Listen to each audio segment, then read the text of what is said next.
How's it going, guys? My name is Doe, and today I want to give you guys a walkthrough on both the weapons and the armor on how to fight Scorchstone Hellion and the Behemoth attacks of Scorchstone Hellion itself. I'm doing this because I'm getting a lot of questions on how to kill Scorchstone Hellion, which if you guys want the pro tip, break its legs. That's the easy tip. That's all you kind of need to know in a sense. But to go way more in depth than that, I'm gonna go ahead and show you guys the armor I would suggest taking to start off with. So in my case, I'm playing on an alt account. I do not have the best cells in the world or any of that kind of stuff. I have some decent cells, and I have a really scuffed loadout. But this is the armor I suggest using throughout Dauntless for a long time because it's very good to get decent cells. I have Jurassic helmet, Jurassic chest piece, Nasher gloves, Nasher feet, and this gives me a plethora of freaking power cells. And power cells give you the option to put in Rage Hunter and Overpower. Both are two amazing cells, useful on almost every single behemoth in the game. Overpower being useful on every behemoth. Rage Hunter, not the best on Riftstalker, but everything else is fine. Now, I do suggest using a frost weapon on Scorchstone Hellion, like just off the bat. In my case, I'm running the sword because Boreas sword is very good for a frost weapon. Very solid choice. If you want, you can make whatever weapon you want to use. I'm going with the sword because it's just a quick weapon on Hellion. I don't have much attack speed. I don't have access to much attack speed cells right now. So I'm going with sword because it's overall a good pick. You can go with chain blades too. They're decent picks. You can play whatever you want. Doesn't matter. Strikers would be a better option than sword, in all honesty, if you can play it on Hellion. But I'm not trying to cheese the fight because strikers are very strong right now. Instead, I'll just play sword. And I have the basic special, and I have the first modifier you get, which is adhesive hilt. Just standard stuff. And in my build overall, though, I have +6 Aetheric Attunement, Rage Hunter, +5 Overpower, +4 Tough, and +1 Conditioning. You do not have to match my stats. Does not matter. The goal here is to have some damage and some survivability. In my case, my damage comes from these 3 cells I just named, and my survivability comes from my Tough cell, which gives me extra health and extra healing from all sources, including your potions, Aether, the Aether crack, whatever you want to call it, and then any potions you bring, which you can use healing pylons, all this kind of stuff. You get more healing from that, which is fantastic. Now, I do suggest for any of you newbies, which a lot of you guys watching this video are going to be newbies, wow. I do suggest using Fireproof because Scorchstone Hellion is a behemoth that has volcanoes, and these volcanoes spawn a metric buttload of lava. So to not die to that, if you have Fireproof, you get immunity to being set on fire. So that mechanic from Hellion gets erased, does not matter. You will not be burning alive because you can die to Hellion without getting hit by Hellion because you'll just be on fire. And that sucks. So Fireproof is really good. If you're fighting Heroic Scorchstone Hellion, it's a must. You pretty much have to have Fireproof or Molten if you're new, because you won't be able to just beat the fight without getting hit since you're just learning it. So having Fireproof is insanely good. And this is a separate sort of build template you can use if you want. I have the Charg helmet and the Immerman gloves. Both of these pieces of gear have Fireproof, and they're both just like level 6 to get the +2 of the stat. Very helpful to have. So these are really good options to take up if you don't have a lot of good cells, and this can make it easier to build for that kind of stuff, because all you need is these 2 pieces of gear at +6 and a +2 Fireproof cell, and you are off to the races. You're golden. So either build works. In my case though, because I want to have a bit more damage and I'm more accustomed to the fight, it's still gonna take a while to kill. Keep that in mind. I've already done this twice. I messed up both videos, but it takes around 6.5 minutes for me to kill it. And that's with this build. And I'm doing this because I want to give you guys a rough estimate of what happens. And to go over the potions real quick, I have which I'll go ahead and do this for funsies. I have the Bork Tonic, Stam Tonic, and Frenzy Tonic. I strongly suggest Bork Tonic for anyone learning any fight in the game. It is super freaking strong. Reduce damage taken by 45% for the next 3 hits, which means that it lasts until you get hit, which is crazy. There's no like duration, there's no timer for it. It's a buff you get, or a defensive buff you get for just having it on, which is huge. Then I have Stam Tonics for just stamina for the sword to help me have stamina to play the game. It's nice, feels good, I like it. And Frenzy Tonic for more damage. If you're new to this fight, I would instead take Lifespring Pylon because you won't have as much uptime on the fight as someone who's experienced. So this would be more useful to give you more survivability because with Tough you also get more healing if you're using this current build. But up to you, pick whatever potions you want. Don't use this since you don't have wounding, and this is not the best option either since you're playing the sword and you're not gonna go for the head a lot. So that is the thing. If you're in a group, you can use Lifespring Pylons or Ironhide Pylons. Up to you. The choices are yours. You make whatever you want. You pick whatever thing you want to do. Holy moly. But I'm gonna go ahead and queue for the fight and get this rodeo started.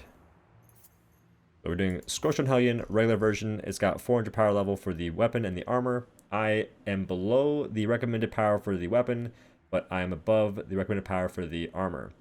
And that's fine. You don't have to have the specific amount because you can actually kill this behemoth in recruit gear if you really wanted to. But it just takes long. It takes a long time. So I'm not trying to do that. I'm not trying to be here for ages. I'm just trying to show y'all, you know, a decent build to bring. And to reiterate, you do not have to have this exact build. This is like a build template in a sense. Like you can try and go, like the main thing here is to focus on the cells. Not so much the Aetheric Attunement, but instead the Rage Hunter, Overpower, and like I said, like the defensive stat.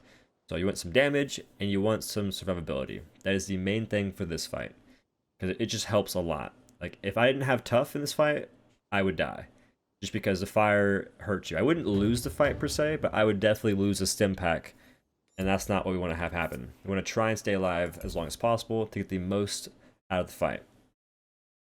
But let's go ahead and get started. I'm going to click ready as soon as we get in here, just because we've covered most of the things.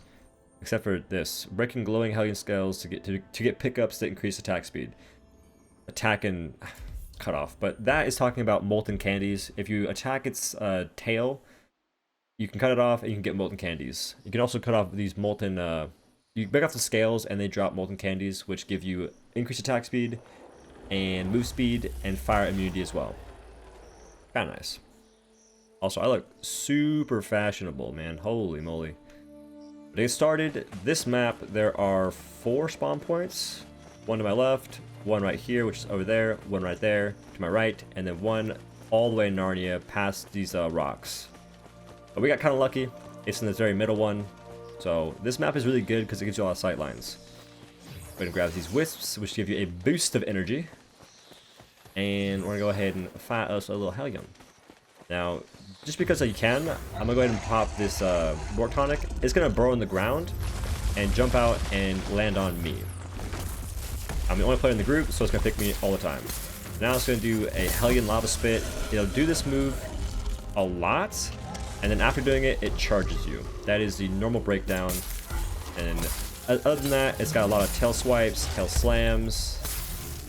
This is a double tail swipe, which I think you can dodge it. If you dodge it perfectly the first time, you don't have to dodge it the second time. I think. So, Lava Spit and then charge. Yep. Predictable. And then tail slams. Sometimes you can do multiple tail slams. You can just do them like for a long time, and that can get rough. And the goal right here, what I'm trying to break right now, is the legs.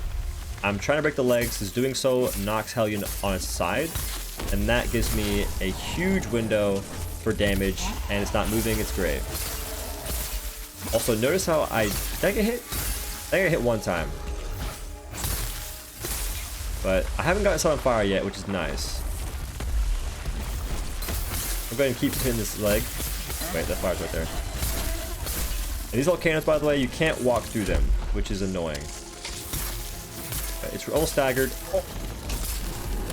Now I'm set on fire. I'm trying to roll it off because I have extra stamina. Still trying to break this leg, even though it's taking forever.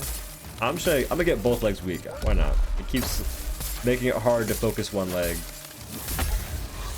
Okay, got the stagger. In this case, I'm gonna go for the tail because hitting the tail when it's on the ground is very easy. Hitting it when it's in the sky, sometimes pretty rough. Like right now, it's kind of weird. I'm not sure I'm hitting all my shots.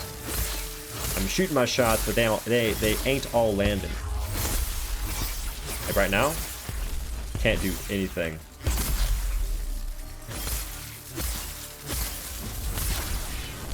Okay. This leg's getting weaker. Go ahead and repop my Stam Tonic. It's gonna, ooh, Tailspin. Not really sure what triggers that, but I guess it's distance. Oh, I'm almost dead. I'm gonna pop potions. So one potion heals me for 500 health because I have tough, which is huge. And I'm using my special a lot here just because on the sword you want to do that. And with the Boreas sword, you get sprites that increase your damage every second, I believe. It's a lot of damage you get for doing that. So it's huge. It's super helpful. You get up to 4 stacks of them, and they're huge. We're about to break the leg. Finally, go for the tail again. The tail might also come off, but I'm not super hopeful on that one. Yeah, and then it drops these molten candies. These give you attack speed, move speed, and fire immunity, which is nice. I'm gonna repot because I'm still low. Do all the potions I still have. I've gotten hit 3 times so far. 3 times so far because I'm bad. Sound like death right there. Dude, stop turning! Gosh. My dash and my sword and the cool anime. Okay, now I've broken both legs and the tail. It's time to break the face. Oh, and like the goal here is to always hit for yellow, and that means always hit for part damage. That's the goal. Although right now it's gonna be kind of hard. That's dead. Never mind. So the easy parts to hit on Hellion are the legs, and then the tail, and then the head. It's in that kind of order. So break the leg, go for the tail. If you don't break the tail yet, break the other leg, and then go for the tail and break that. And once you do that, go for the face to finish it off. But that is a 431, pretty fast and all things considered for the armor I have and the weapon I'm using. Pretty decent kill time. And we got 4 break parts. And those break parts can help you make Hellion's gear, which I'll go ahead and cover very quickly as soon as I get back into Ramsgate, because Hellion has some of the best weapons in the game. The armor is also pretty good. It's not the best anymore. It's not as good as it used to be, but it's still pretty good nonetheless. So to cover the armor, if you want to make Hellion stuff for the armor, I suggest making only the headpiece, chest piece, and the gloves. And for the weapons, I'd make all the weapons. They're all useful, all very freaking good. They're pretty much the best fire weapons in the game. And for most of them, there's some of the best weapons in the game, period. Like, not the best, but they're close to it. So I suggest making all the Hellion weapons for sure, which I haven't because I don't have enough time on this account. But they're really good. They give you good cell slots, good stat, and all kinds of stuff. And the armor is very good against fire behemoths because you get molten as well. But that is pretty much the walkthrough. Hopefully it helps you guys in some way, and hopefully it wasn't super duper long. I've recorded this video freaking 3 times now because the first 2 times it was too long. I don't want to be 20 minutes. That's a little excessive. But hopefully it helps, and hopefully you guys can handle this behemoth a bit easier. Now I played against the behemoth solo. If you guys want to, you can do that too, but I do suggest getting a group together because it makes it easier to kill it. It has less health, and you can have just more synergies and stuff like that. It's more fun too. Like, there's that. So definitely get a group together. Try not to do public hunts because those are really difficult since you get players you don't really know and they might not be geared for it. So, you know, if you need to make groups, join the public Discord at discord.gg/Dauntless. That has a bunch of people you can group with in the Looking for Group channel. And that's that. But if you guys like this video, leaving a like rating would be very helpful to it. And if you guys are shopping in the Epic Games Store or in the in-game Dauntless store, consider using my creator code, which is Ohdough. Doing so gets me a small kickback of the money you guys spend on whatever you guys are buying. It costs you nothing extra, and it helps me a freaking ton. Keeps the lights on, so to speak. So thank you guys very much for doing that, and thank you guys for watching this video. I will see you in the next one. Peace.